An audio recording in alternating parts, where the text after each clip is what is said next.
అందరికీ నమస్కారం. అమ్మ మాట అమ్మాయి బాట ఛానల్కి స్వాగతం. కథ చెప్పుకుందామా? ఆకతాయి పిశాచాలు. 10 రోజుల పాటు పట్నంలో ఉద్యోగ ప్రయత్నాలు చేసి ఇంటికి తిరిగి వచ్చిన అవతారంతో వాడి అవ్వ, ఏం నాయనా, నా ఆరోగ్యం సరిగ్గా లేదు, నేను ఎలానూ వెళ్ళలేను, రేపు తెల్లవారుజామునే మీ మేనమామ కూతురు ఆదిలక్ష్మి పెళ్ళి, ఆ సంగతి మరిచావా అన్నది. అవ్వ మాటలు వింటూనే అవతారం ఉలిక్కిపడ్డాడు. ఆదిలక్ష్మి అతడి కంటే వయసులో 1-2 పెద్ద. చిన్నప్పుడు కలిసి ఆడుకున్నారు. ఆమె పెళ్లి రోజు తను మరిచిపోవడం ఏమిటి? అవ్వా, నువ్వు గుర్తు చెయ్యకపోతే ఎంత పొరపాటు జరిగేది. మావయ్య వాళ్ళ ఇంటికి ఇప్పుడే బయలుదేరుతాను అన్నాడు అవతారం. ఇప్పుడా? ఇంత రాత్రి వేళ అన్నది అవతారం అవ్వ ఆదుర్దాగా. చూడు, పేరుకు రాత్రే గాని పుచ్చు పువ్వు లాంటి వెన్నెల.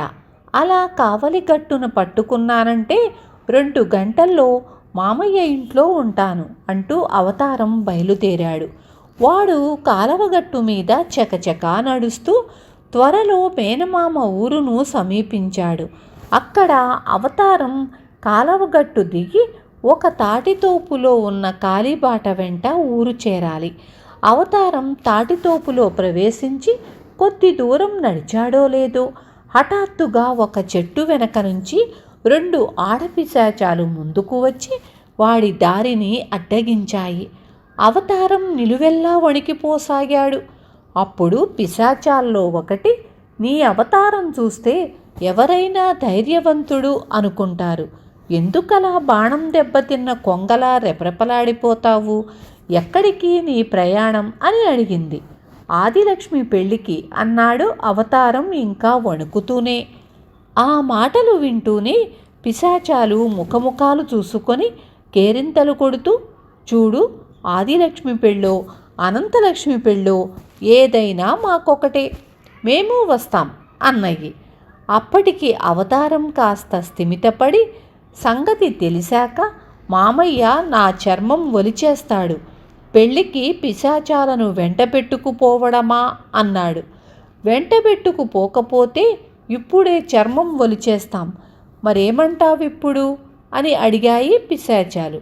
ఇక తప్పదనుకొని అవతారం, ఇప్పుడే మీ చేత చర్మం ఒలిపించుకునే కంటే తప్పనిసరైతే ఆదిలక్ష్మి పెళ్ళి చూశాక మామయ్య చేత ఆ పని చేయించుకుంటాను, మీరు కాస్త గుట్టుమట్టుగా నా వెంట రాలేరా అని అడిగాడు పిశాచాలను. అదంతా మా కొదులు, ముందు నువ్వు కదులు అన్నవి పిశాచాలు తృప్తిగా. అవతారం నడక సాగించాడు. పిశాచాలు మరి కనిపించలేదు.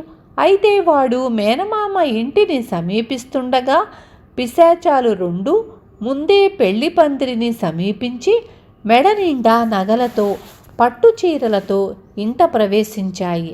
ఇది చూసి అవతారం భయంతో వణికిపోతూ పెళ్లి పందిరి దాటి వాకిట్లోకి రాగానే అక్కడ వాడి మేనమామ ఎదురుపడి, ఏమిటలా గజగజలాడిపోతున్నావు? నేను పెళ్లి పనుల హడావిడిలో ఉన్నాను, పోయి కాసేపు ఆ పక్క గదిలో పడుకో, నడుం వాల్చు, తరువాత వైద్యుణ్ణి పిలిపిస్తాను అంటూ వెళ్ళిపోయాడు.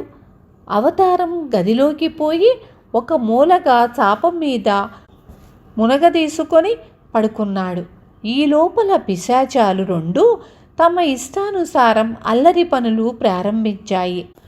ఆడపెళ్లివారు మగపెళ్లివారికి ఎదురుగా ఉన్న మండువా ఇంటిని విడిదిగా ఇచ్చారు. పిశాచాల్లో ఒకటి పెళ్ళికొడుకు తల్లిగా రూపం మార్చుకొని పెళ్లి కూతురు ఉన్న గదిలోకి వెళ్ళింది. కాబోయే వియ్యపురాలిని చూసి ఆదిలక్ష్మి తల్లి, రావదినా రా అంటూ ఆహ్వానించింది. నువ్వు ఇవ్వబోయే సారె ఏపాటి ఘనంగా ఉన్నదో చూడాలని వచ్చాను వదినా అన్నది పిశాచం. ఆ పక్కనే తాటాకు బుట్టల్లో ఉన్న లడ్లు, సున్ని ఉండలు, చలిమిడి, అరిసెలు అన్నీ ఆదిలక్ష్మి తల్లి పిశాచానికి చూపించింది. పిశాచం చలిమిడి కొద్దిగా తీసుకుని నోట్లో వేసుకొని, ఈ దిక్కుమాలిన చలిమిడి మీ అమ్మాయి రంగులాగానే ఉంది, మరీ పాత బెల్లంతో కానీ చేయించారా ఏమిటి అన్నది. ఆ ప్రశ్నకు ఆదిలక్ష్మికి ఆమె తల్లికి మనసు చివుక్కుమన్నది. తరువాత పిశాచం అరిసెలు, సున్ని ఉండలకు కూడా బావోలేదంటూ పేర్లు పెట్టి మరి 2 బుట్టల్లో బూరెలు, పులిహోర సర్దించు అన్నది. ఆదిలక్ష్మి తల్లి నిర్ఘాంతపోయి, వాటికి అంత తొందరేం వదినా, అవి మర్నాటికే పులుపెక్కిపోతాయి గదా అన్నది. మా ఇంటి కోడళ్ళు అలా పులుపెక్కినవి, పాచిపోయినవి తినడం ఆనవాయితీ. ఈ లడ్లు పులుపు కంపు కొట్టడానికి 10 రోజులు పడుతుంది. అప్పటిదాకా బూరెలు, పులిహోర తింటుంది మీ అమ్మాయి అన్నది పిశాచం. గౌరీ పూజకు సిద్ధమవుతున్న ఆదిలక్ష్మికి ఆ మాటలు వినగానే పెద్ద గరిటెతో కడుపులో దేవినట్లయింది. ఆమె చప్పున పెరట్లోకి పరిగెత్తి భళ్ళున వాంతి చేసుకుంది. ఆమె తల్లి హడావిడి పడుతూ కూతురి వెనకగా పెరట్లోకి వెళ్ళగానే పిశాచం రూపం మార్చుకొని గదిలో నుంచి వెళ్ళిపోయింది. ఆదిలక్ష్మి చన్నీళ్లతో ముఖం కడుక్కొని, నా కంఠంలో ప్రాణం ఉండగా ఈ పెళ్లి చేసుకోను అన్నది తల్లితో. ఆ మాటలకు ఆమె తల్లి కంగారు పడిపోయి భర్తను వెతికేందుకు వీధికేసి పరిగెత్తింది. ఇక రెండో పిశాచం పెళ్ళికొడుకు వాళ్ల విడిది ఇంట్లోకి వెళ్ళింది. పనంతా ఆడపెళ్లివారిదే కావడంతో మగపెళ్లివారంతా కునికిపాట్లు పడుతున్నారు. పెళ్ళికొడుకు ఒక్కడు మిద్దె మీద పడుకొని దోమల బాధతో సతమతమవుతున్నాడు. పిశాచం పెళ్లి కూతురిలా రూపం మార్చుకొని ఒక విసినకర్రతో అతడి దగ్గరకు వెళ్ళింది. పెళ్ళికొడుకు ఆశ్చర్యపడుతూ, ఇలా వచ్చావేమిటి, ఎవరైనా చూస్తే నవ్వరు అన్నాడు. ఆ మాత్రం నేను నవ్వగలను. ఇక్కడ నువ్వు దోమల బాధ భరించలేకుండా ఉన్నావని వచ్చాను. మా ఊరి దోమలు కందిరీగల్నే వెన్నంటి తమరగలవు, వెధవ దోమలు అంటూ పిశాచము విసినకర్ర కాడతో పెళ్ళికొడుకు చేతి మీద బలంగా కొట్టింది. పెళ్ళికొడుకు అబ్బా అని ఊరుకున్నాడు. అయినా పిశాచం అతన్ని వదలక ఇక్కడొక దోమ, అక్కడొక దోమ అంటూ విసినకర్రతో ఎడాపెడా కొట్టసాగింది. దానితో సహనం కోల్పోయిన పెళ్ళికొడుకు ఇక చాలే ఊరుకో అంటూ పిశాచం చేతిలోని విసినకర్రను లాక్కున్నాడు. పిశాచం కళ్ళనీళ్లు తుడుచుకుంటున్నట్లు నటిస్తూ దోమలను కొడుతుంటే, తగిలిన చిన్న దెబ్బలకే ఇంత కోపం తెచ్చుకున్నావు, రేపు పెళ్ళయ్యాక నిజంగానే కొడితే మరింత కోపం తెచ్చుకుంటావో అని అన్నది. ఏమిటి, పెళ్ళయ్యాక నన్ను కొడతావా అన్నాడు పెళ్ళికొడుకు నివ్వెరపోతూ. నీ వంట నచ్చకపోతే మరి కొట్టక ఏం చేస్తాను అన్నది పిశాచం. నేను వంట చెయ్యాలా అన్నాడు పెళ్ళికొడుకు కోపంగా. గిన్నెలు కడిగి ఊరుకుందామనుకుంటున్నావా? అదేం కుదరదు. ఇంటి ముందు కళ్ళాపి చల్లటం, బట్టలు ఉతకడం, ఇంకా చిల్లర మల్లర పనులు చాలా చేయవలసి ఉంటుంది అన్నది పిశాచము. పెళ్ళికొడుకు లేచి నిలబడి, నీ కావలసింది భర్త కాదు, పాలేరు అంటూ పరుగు పరుగున మిద్దె దిగి తల్లిదండ్రుల దగ్గరకు పోయి జరిగిందంతా చెప్పి, నేను చస్తే ఆ పిశాచిని చేసుకోను అన్నాడు. క్షణాల మీద పెళ్లి కూతురు పెళ్లి కొడుకు కూడా ఈ పెళ్లికి ఒప్పుకోవడం లేదనే సంగతి నలుగురికి తెలిసిపోయింది.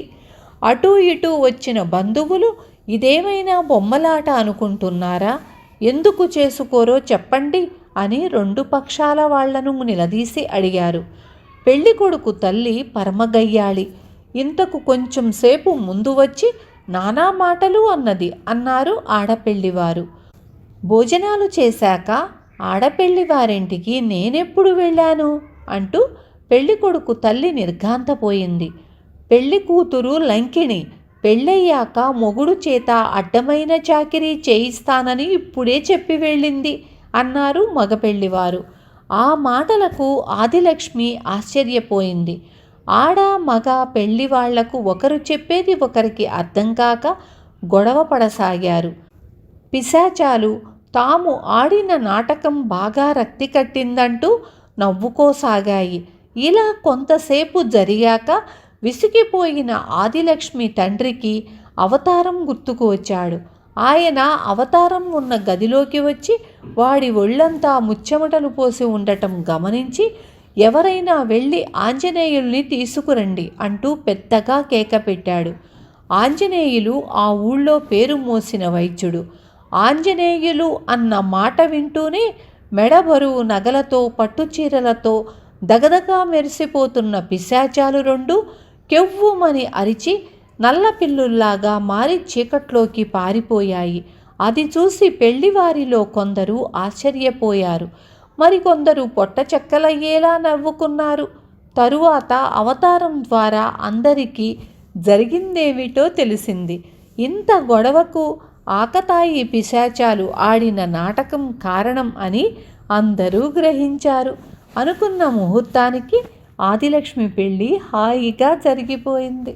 విన్నారు కదా పిశాచాల గొడవ. రేపు మళ్ళీ ఇంకొక మంచి కథతో మీ ముందుకు వస్తాను.